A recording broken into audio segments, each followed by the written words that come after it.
All right, so let's do the ratio of cars to all vehicles. Cars to all vehicles. Yeah, Jake. 3 to 5. Everybody see why that's 3 to 5? What about trucks to all vehicles? Victoria? 2 to 5. Good. Okay, so now what we're going to do is we're going to take these two ratios and we're going to scale them up to find the ratio out of 100. So we take our first. This is my template, as you recall. Cars to all vehicles. Santino, what are you multiplying by? I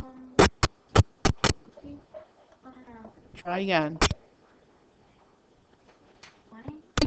Yup. So what does that make the top part of our ratio, Santino?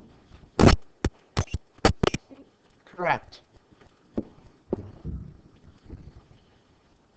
What was our ratio of trucks to all vehicles? Gabriella.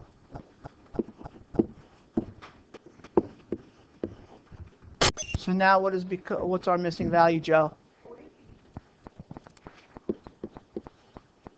And finally, we're going to just take our fractions or ratios out of 100 and convert them to percents. So what percent of all vehicles are cars? Skylar. Correct. And what about the trucks, Olivia? How much? Correct.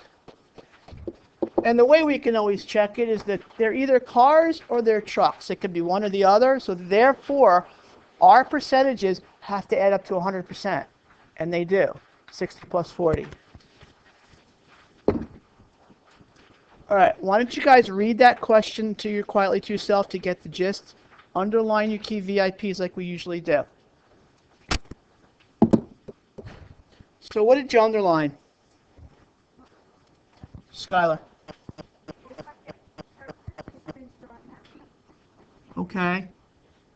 Anything else? Gab. One more? Okay, great. I want to introduce something new to you called a part to whole ratio. I think you've heard it before, but it becomes really fundamental from this lesson on to the end of the unit, is understanding what the part is and what the whole is. See, these two numbers, 700 and 300, are really parts out of how many total people. That's our whole. So if 300 were unhappy, 300 out of how many are unhappy? Go ahead, Paige. 1,000. That's what we mean by a part to whole ratio.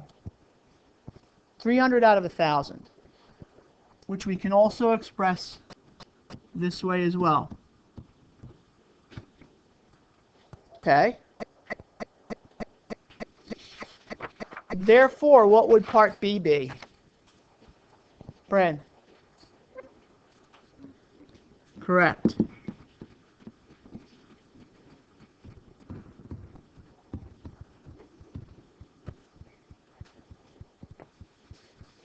Now what we're going to do is we've got to try to figure out what the percent is. Your goal will always be try to take the given ratio and find an equivalent ratio out of 100. That's really your goal, because if you can find what that is equal to out of 100, whatever the top part is really your percentage. So you're going to do that either by scaling up or scaling down. So I'm going to take my unhappy. I want to get used to this template from here on out. It's called a part to whole relationship. And you're going to see this a lot over the next couple of weeks. What number represents the part that are unhappy? Go back and look, because we kind of did it. Melissa. 300. Correct, Melissa. 300. Out of the whole amount, which was what? 1,000.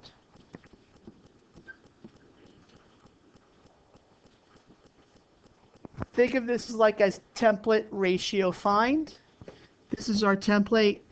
This is the ratio they give you. And they're going to ask us now to find the percent, which is a number over 100. What do you need to do to get from here to here? Do you have to multiply or do you have to divide? Wolfie. By how much, sir? Correct. You gotta divide by 10. Whatever I do to the bottom, I gotta do to the top. And what do you get? Sky. Once you have this number over 100, it automatically gives you the answer. What percent is 30 over 100? Av. Let's take it a step further. What would 30% be as a decimal? We've kind of done it. We have done it. Paige. 30. Right, 0.30. All right, I want everybody to do happy on their own, and I'll walk around and see if you get it.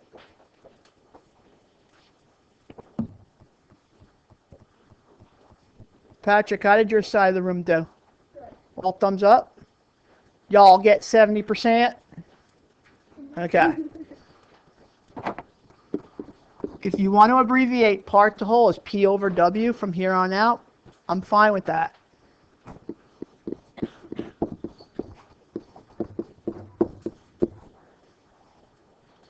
And it winds up being 70 over 100, which is equal to 70%, which is equal to 0.70. All good. Any questions on that? All right, I'm going to skip to one now that is a little different than what you've seen. I want you to go to page 6.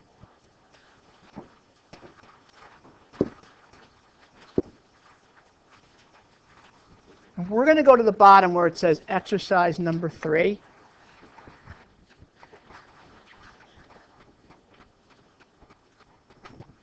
Watch what happens when we set this up. I have a fraction, 1 to 8. Let me ask you this first.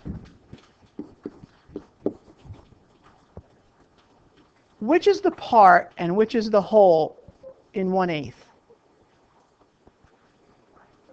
Think about what's the part, what's the whole? Jess Moylan, what's the part? What's the whole? And they're asking us to convert that to a percent, which is going to be always something out of 100. So that's kind of the way you set it up. But if you look at this, we have an issue. 8 can't go into 100 evenly. Some of you might be able to do it in your head.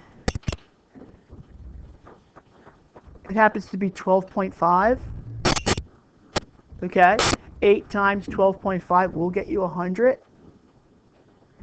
But if you can't readily do it in your head, where you can't see what that 100 divided by 8 is, another way that you can do fraction to a percent is using long division. And honestly, I think it's easier anyway. Okay? Unless this is something that goes in evenly to 100, you can use long division and it's a lot quicker. Here's what you do. Write your 1/8. This is the way I'm going to show you the way my 6th grade teacher taught me. For some reason, it's still stuck in my head. The hardest part with doing this is knowing who's outside the house and who's inside the house. So my 6th grade teacher told me, once I have my fraction, I really kind of have half my house already. Watch what I do. I extend the line, and the numerator goes inside the house. But I'm going to add a decimal and 2 zeros, which is something that I have to do all the time. Now, there's not a whole lot of room to work here, but we're going to try to squeeze it in. Once I have it set up, always, always, always raise the rock, put it on the roof before you even begin. And now let's go through the long division together. 8 can't go into 1, but it goes into 10 how many times? At least how many times? Once. Goes once. And then when I subtract, what do you get as your remainder so far? 2. You got to keep going. There's no remainders when we try to change it to a decimal. Bring down Mr. Zero.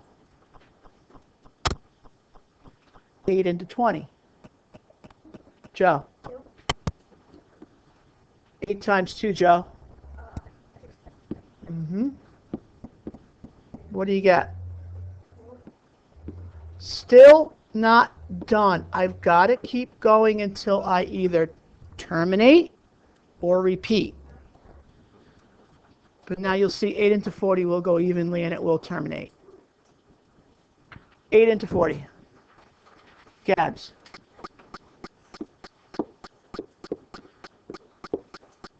No remainder and nothing but zeros to bring down means we're done. It terminates. Now you've got to think back to what we've already done.